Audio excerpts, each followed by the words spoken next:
All right, Work Besties, welcome back to another Q&A. It's been a hot minute since we've done one of these, and I have asked you all to send in your questions. What do you want to know about work, about life, about advice, my thoughts on anything was on the table, really. So we have a list of questions, and we're gonna catch up a little bit today. I'm gonna give you a little bit of life updates. Let's get into it. Question numero 1.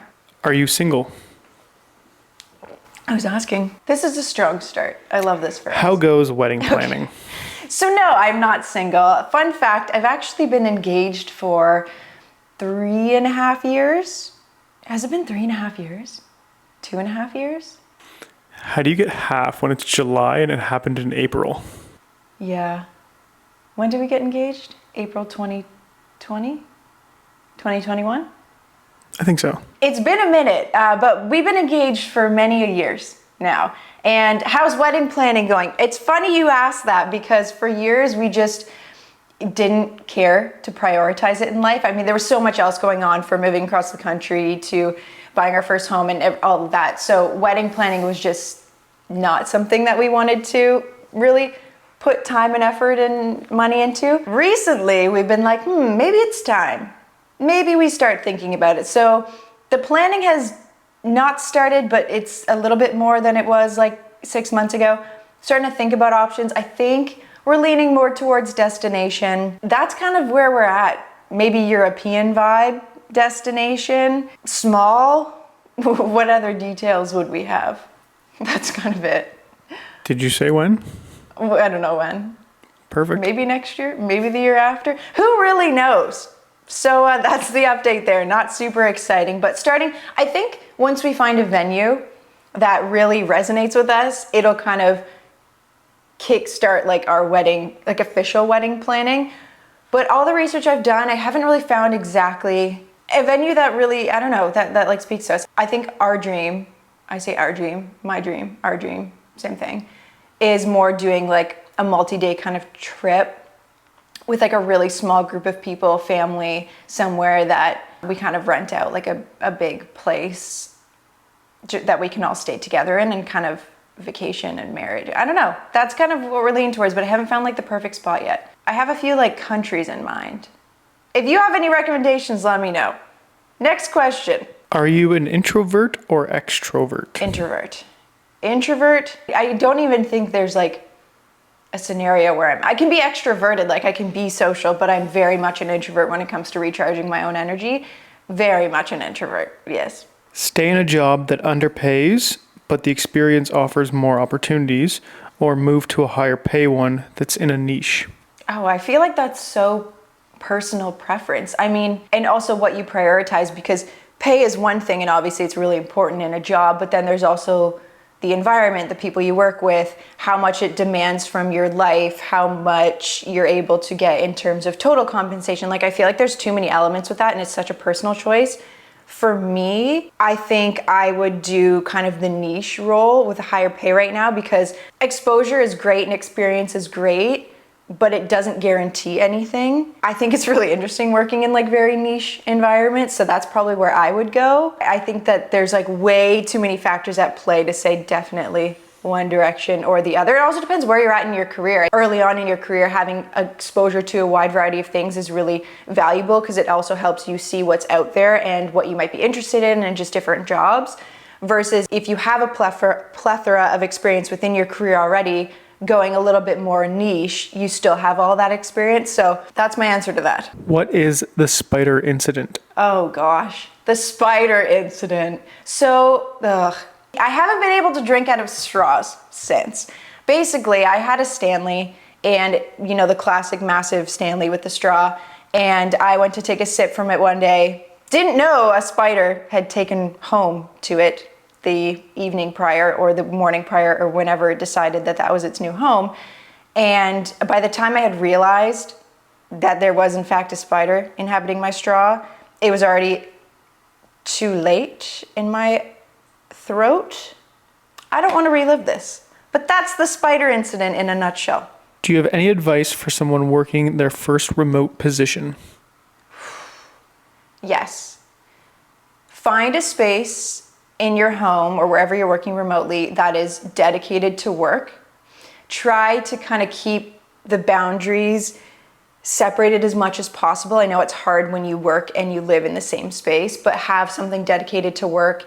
Find a routine, or not find, establish a routine immediately. I think that can often be a really challenging part of working remote, is when you kind of get out of like a routine. So I always start the day doing something for myself, whether that's going for a walk. I don't go for walks in the morning. What am I saying? Going to the gym, going for a bike ride, but there's like routine to my day. So I start my day doing something for myself. I start work at the same time. Like I give myself my own structure. I structure my breaks. I structure kind of my end of the work day. Find a routine that works for you. Find a space in your house that works for you. Enjoy. What are your go-to foods and what kind of taste are you fond of? Like sweet, salty, spicy? My go-to foods, I think I eat the same meals like every day. Big fan of sweet potatoes, and I'm on a Brussels sprout and broccoli kick, and guacamole. That's a big one. Sweet or savory? Sweet, spicy, salty, savory, yeah. I've been into scones lately and like muffins.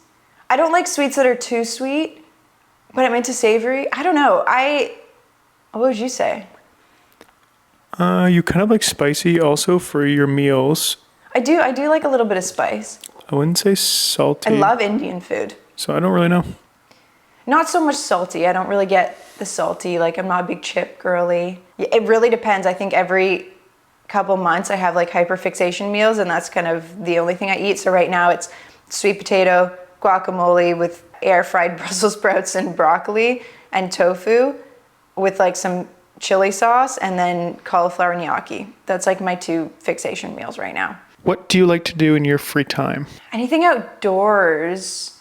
I don't know, go for walks, rot on the couch. That's not indoors. No, that is indoors. That's not outdoors.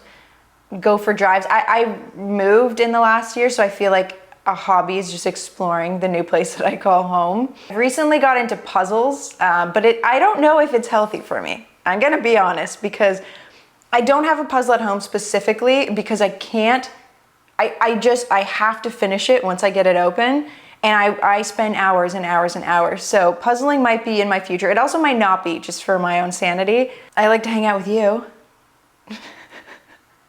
Yay. Going to markets. Oh, I love a good market. Like walking a farmer's market. Best store for tall gal work pants? That's a good question. Work pants specifically. I have a few pants, like a classic pair of trousers that I designed that are more for tall girlies. And then Reformation has good trousers that are quite long inseam. Dynamite has actually some trousers and some pants that have an inseam that works for tall girls, but not all of their pants, so you have to read descriptions. That's basically where I get my pants from. As a 5'11" girly, that's Reformation, my own Low Haley brand, and then Dynamite. How much time did it take you to set your work boundaries and communicate in corporate? I think work boundaries are something that is ever evolving and changing, because as you move through different seasons of life, you have a different set of boundaries that kind of makes sense for you at that time. I wouldn't necessarily say that it took me X amount of time to learn them. I think early on in my career, I was really observing everyone around me, the boundaries that they had set in place, just to kind of see what was possible and to kind of inspire me in terms of how I wanted to structure things. And then really it was like a lot of figuring out what I wanted and how I wanted to structure my life and what my priorities were. But I don't think that's something that's ever like done. I think that it's funny with boundaries, because it's like you don't know you need to have a boundary until someone crosses it, and you're like, oh, I didn't even know that boundary needed to exist. And then that happens and you're like, well, I guess we're putting a boundary in here. So I don't think it's something that's like ever done. It's kind of like a continual practice throughout your life. And then corporate communication, I really studied, this sounds so weird, I studied the people that I admired in the workplace that I was working with to see how they communicated, what was effective, and like from the emails that they sent to how they conducted themselves in meetings. But I think, through corporate communication, yes, a lot of it can be similar. I think it's important to kind of find your own voice and your own style within it and kind of make it your own, so you still become or have this like authentic feel to your communication skills. Your dad would be a fantastic comedian, don't you think? Yeah, okay. Yeah, totally. I think I know my father, if he's watching this right now, he's just like grinning ear to ear with that comment. So thank you for saying that.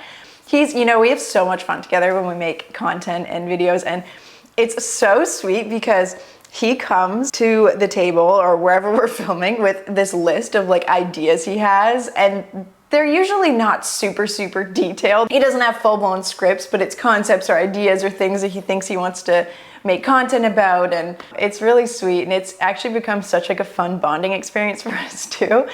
And yeah, my dad is a comedian. I think I'd pay to watch him do stand-up. Totally. I think he'd be so uncomfortable. I don't know if actually he's a really good presenter, so maybe he wouldn't be. He would just be smiling the whole time. He would just be so happy and joyful, and that would be hilarious. Yeah, my father. The comedian. How's your surfing journey going? That's a good question. So I thought it was going okay until I recently went out to surf, and I haven't been out in a few months, and I was so royally humbled. It's going. Surf is one of those things where I feel like you really need a lot of exposure and repetition in order to grow within it. And so while I live somewhere that I can surf, it's still quite a bit of a drive away. So I haven't been going out as much as I'd like to, or multiple times a week for that. But I am going to another surf camp later this year. And that's where I feel like I really learn a lot, because every single day you're just surfing. And so stay tuned. Maybe some more progress is coming, but it's something I just have so much fun with. And I always say when I go out to surf, I'm not there necessarily to get better. I surf for the vibes. The vibes are just immaculate. And so we surf for the vibes. The vibes are great. These two kind of go hand in hand for you. Do you exercise regularly? If so, how do you find time around work, life, chores? And somebody else asked, what's your morning routine? I do exercise regularly. That's like my way of looking after myself and, keeping my body in a healthy place, in a place that allows me to do a lot of the things that I do in life. I make time. I don't think it's about finding time. You really have to make time for it. I'm not someone who exercises for like hours a day. Gosh, no. It's like maximum an hour, probably closer to like 40 minutes. And I do it in the morning, first thing, non-negotiable to start my day. I get up a little bit earlier, I go to the gym, it sets the tone for the whole day, or I'll bike or whatever I'm gonna do for movement that day. It's just like a non-negotiable. I don't know how else to say it. It's not necessarily about like finding time. You just have to make it and you just have to do it. And that's my morning routine, is I get up and I go do something for my physical body, and I guess mental health too, or my mental body, my mental mind, my mind, body and mind, I don't know, movement. And that's what I do. And then I'll come back, get ready for work, and open the old laptop. How do you decide on where to travel on vacation? Oh, it depends what I'm going for or what I want out of the travel or the trip. I think lately I've been leaning more towards like off the beaten path, or not even off the beaten path, but just not as like typical tourist destination as you might think when you think travel. Like we were recently in Madagascar. High on my list is to go to India. I want to go to places that have like a strong culture along with beautiful landscapes and just something so different, or what I anticipate to be so different than my day-to-day normal. I think I'm in like a learning, like I really want to learn through travel. But next year I kind of see that shifting more towards relaxation, beach, destination. Wildlife has also been a theme lately. I don't know. I just kind of have a list in my mind. That's just where I go. Whatever place kind of interests me. That's a terrible answer. Do you have a better answer to that? How do we do travel? Yeah, places that interest you and things that you might think are interesting or want to learn. Yeah. Different phases of travel, like you said. If you want to relax, you have like certain places you want to go to, and then you want to explore culture that you haven't seen before. And yeah, I'd say kind of like it's I have mixed. travel bucket lists, but they're classified by like nature or wildlife or relaxation or culture. And then we just kind of pick a place that aligns with what we're... And then like time of year, pricing, what really works. Oh, we're big shoulder season travelers. I love a good shoulder season. It's less busy, it's cheaper, and it's... Never had a bad shoulder season destination. So it kind of depends, of time of year of travel too, and when it's the shoulder season. What do you start your day with? Hard tasks or low effort tasks? My work day. I have better focus in the morning, and so I like to do more focus tasks in the morning, and then the afternoon more like mundane admin, not as much thought needed stuff, or filming. Like if I'm doing any sort of filming, it's usually like early afternoon. I've kind of figured out my blocks of days of where tasks I'm the most efficient in for like the time of day, but also the time of week. For example, I know Mondays, I don't like to stack my Mondays with really like high energy necessarily things, or a lot of like communicating, like meetings, for example. I prefer those on Tuesday because I feel like I have more of a surge in energy on Tuesdays and I could be a bit more social and whatnot. Mondays, I like to do more thinking admin tasks. So really, it depends on the day, and then morning versus afternoon. But morning, I prefer to do more focused tasks. Afternoon, I try to schedule more meetings. What is the number one thing that makes you happy? The number one thing that makes me happy? I feel like there's like multiple. The number one thing that makes me happy. It depends how you define happy. Like I define happy as like living in a state of like peace. You know how I define happy? We've talked about this before. It's like I know I'm happy. It's just like such a morbid way to think about it, but I know I'm happy. If today was my last day on earth, would I not necessarily be okay with that, but would I feel a sense of peace of like, okay, it's gonna be what it's gonna be. I wouldn't change anything in my life. I know I'm not happy if say today was my last day on earth and I go, oh my God, there's so much I wanna do or change, or I don't feel like I'm living in alignment with what I wanna be doing in my life. That's when I know I'm not happy. But if I'm in a place of being happy, being content, being aligned with living the life that I want to, that becomes happiness. So I don't necessarily think like, there's multiple things that bring me happiness or bring me joy, but overall being happy, I think is like a different definition than like something bringing you joy. That is so non-specific. Not at all, yeah. But like, that's what I think of like with happiness. Yeah, but if that's your answer, that's your answer. That's my answer. You inspire so many. Who inspires you? First of all, thank you. That's really kind. Who inspires me? There are multiple people in my life that I find super inspiring in various ways. For example, someone in my life is really, really inspiring how humble they are. And someone else in my life is really inspiring of how, like, there's different qualities in different people that I find very inspiring, and it's kind of like the mix of all of those together inspire me. I know your dad. I know. Well, my dad definitely inspires me in a lot of different ways. That's like what I was referring to with someone who's so humble. I find inspiration in a lot of people, I think is what I'm trying to say here. But it's not necessarily like everything about this person is inspiring, like this one person inspires me. It's more of a mix of a ton of different people and a ton of different things of inspiration. Yeah, final answer. What are the tattoos you were removing and why? So I'm getting 2 tattoos removed, and I have been for 2 years now. It is a commitment if you want to remove tattoos, and my tattoos are small. 2 years going strong, and they're still there. It was a tattoo on my wrist and then one on my arm. They're the first tattoos I ever got. I just don't love how they were done. Like they weren't as fine line as I would have wanted. There's nothing like wrong with them. I know a lot of people were asking me too, like, why didn't you just cover it up? Why'd you go removal? Well, I didn't want a tattoo there anymore, so I didn't want to add more when I really just wanted less. So I just removed it, even though I knew it was going to be a longer process. I just don't want them. Like, there's nothing inherently wrong. I think a lot of people were like, what's the tea? What's the story? Someone's like, is it your ex's name?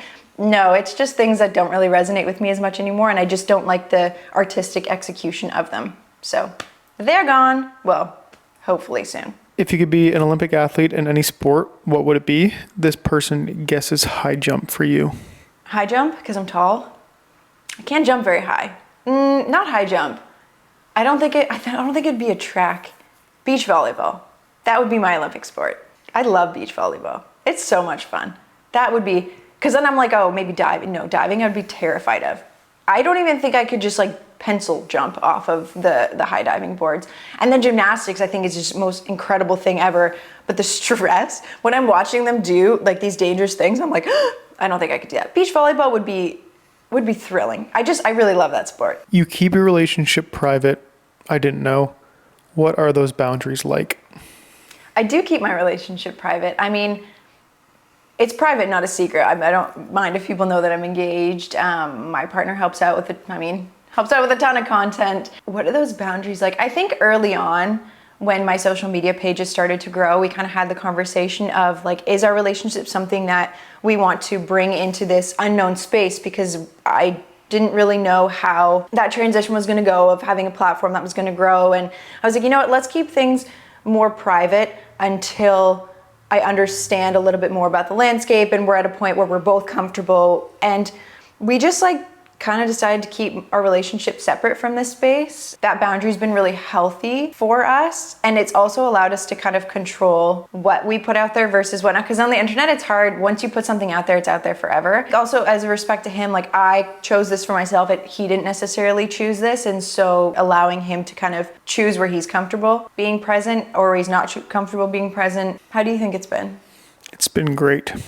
Yeah, like I feel like he's also more of a private person, and so sharing things about more of our personal life online just isn't something he's comfortable with, and I completely respect that. So who knows, maybe you'll pop into a little content here and there, but in terms of like the details of our relationship, I just don't know if we would want that public. I don't know. I don't even know what you mean by the details of our relationship. Nothing weird. I don't know, just like everything about us, and I don't know. Next question. Next question. There you go. Any tips you can share on email management and the best way to organize the email box? I have very specific folders, so things filed in them are very specific to that.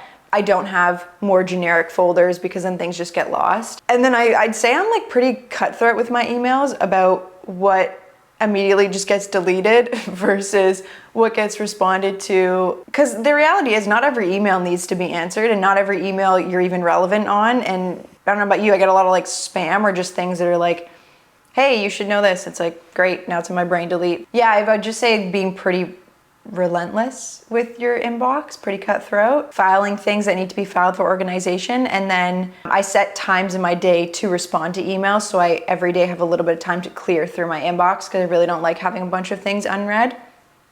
That's kind of what I do. This isn't much of a question. They just said, how good is Summer McIntosh, eh? She's so good. I watched her compete in the free?